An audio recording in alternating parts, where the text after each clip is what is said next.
Welcome back to Fireplace Story. I'm Mr. Charlotte and we look forward to sharing this book with you, from our home to yours. Today we're going to be reading It's Never My Fault, written by Giles Todd. If you'd like a copy of this book, please have a look in our description below. Maybe you already have this book. Why don't you go and get it and you can read along with me? Let's get started. When I'm asked to do one thing, I have my own different thought. Then things sometimes start to go wrong, but it's never my fault. I might be doing a painting, sitting carefully up at the table. Mum says, keep the paint on the paper, but I'm just never able. Next thing I know, it's all over my hair and not where it should be. There's some on the picture, but there's much more on me. I try to cover it up, but I always get caught. But Mum, don't be mad. It's never my fault. I can understand this, having a nursery where children just love playing with paint. And for some reason, there's always much more on their clothes than on the beautiful painting they have made. My bedroom's amazing. It gets tidy all on its own. It's a real mess in the morning, but it's all clean when I get home. I wonder who tidies it. Who do you think? The books are on the shelves and the toys all back in their box. The floor is uncluttered, no dirty pants or small stinky socks. Do we think there's a cleaning fairy? Maybe you ask your parents who the cleaning fairy is. I'm only back for 2 minutes before this is eroded. Dad comes in and says, "Oh my goodness, it looks like a bomb has exploded." I'm not sure what happens. Explaining it is just too difficult. One thing I know is, it's never my fault. I can sympathise with the cleaning fairy on this one. My boys, their rooms, sometimes I do wonder how it happens. Things always happen when I am eating my food. I try to have good table manners and try not to be rude. The food's in a rush and it really can't wait. It does all it can do to escape off my plate. My sleeves dip in my ketchup as I reach for the salt. Mum and Dad just sigh and tut. But it's never my fault. I try to be good when I'm out for a walk. Whilst I'm given instructions, I try not to talk.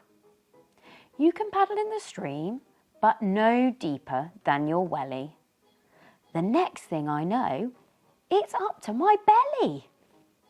Dad looks really angry and shouts, "Wait, please just halt." I look at my dad and say, "What? It wasn't my fault." Get this a lot. The water just appeared. Another thing I love is when I'm in the bath. It's always such fun and always a laugh. I'm not sure why, but I find splashing so very appealing. But the water prefers the floor, walls and the ceiling. I know not to splash. It's what I have been taught.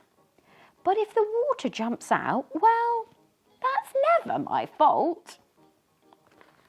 Does the water jump out when you're in the bath? Yeah, I'm sure it does. Getting ready for bed is sometimes a struggle. I want is a book, a kiss, and maybe a cuddle.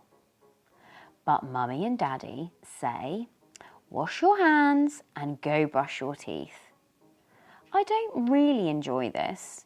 It all seems like grief. Brushing your teeth is really important before bedtime. Now, toothpaste's my problem. It's so very squeezy. Getting it onto my brush, well, that's never easy. There is some on the taps and a lump in the sink now. The rest of Mum's hairbrush and all on the mirror somehow. By the time Mum and Dad come to put me to bed, there is none in my mouth, but there's loads on my head. They ask, whatever happened? It looks like a toothpaste assault. All I can say is, it's just happened. It's never my fault. That toothpaste is very naughty, isn't it? Somehow it gets everywhere. And it's never your fault. What could be simpler than going to bed? Just pull up my covers and lay down my head. I need to find Teddy and my blanket, then I can go. But first I must run to my bed and then bang! Oh, stub my toe. Wah! Oh dear. Too much running around at bedtime sometimes. They tuck me in bed and kiss me goodnight. As they walk out of my room, they turn out my light. Mum says to my dad, I should be locked in a vault. But I just don't think they realise it's just never my fault. What a lovely book. Hopefully, the parents will enjoy this too, as I definitely relate to some of these things described in the book, as apparently for my children it is never their fault. Why don't you let us know in the comments below maybe a few examples that either were never your fault or maybe from the parents where the excuses from the children are never their fault. Sometimes it's lovely to share these things and realise that parenting has a lot of ups and downs and funny moments to it. If you enjoyed this book, please do hit the like button and do remember to subscribe, as you'll get a notification every time we release a new story. From our home to yours. Until next time, bye bye.